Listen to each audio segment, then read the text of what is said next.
Di sini Bu, karena saya menganggap ini acara lebih penting. Ya.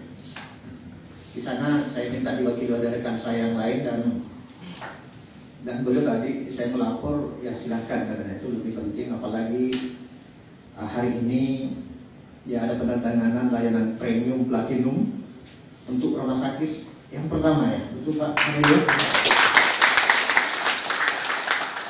Kami sangat berbangga Bu ya, rumah sakit Islam Faisal ini bisa ya, berkenan untuk menikmati layanan kasta tertinggi kami ya, layanan premium platinum.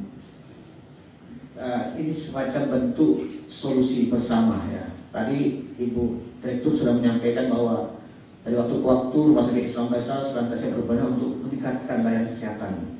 Dan salah satu hal yang terpenting untuk peningkatan pelayanan itu adalah tersedianya layanan listrik yang berkualitas. Ya. Baik Bapak-bapak dan Ibu sekalian, sebenarnya di hotel tempat menginap Bapak Dirjen dan Bapak Direksi terjadi padam lampu. Ya.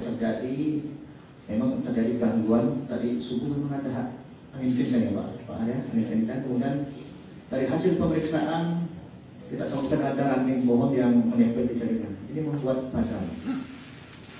Nah kemudian ternyata layanan premium.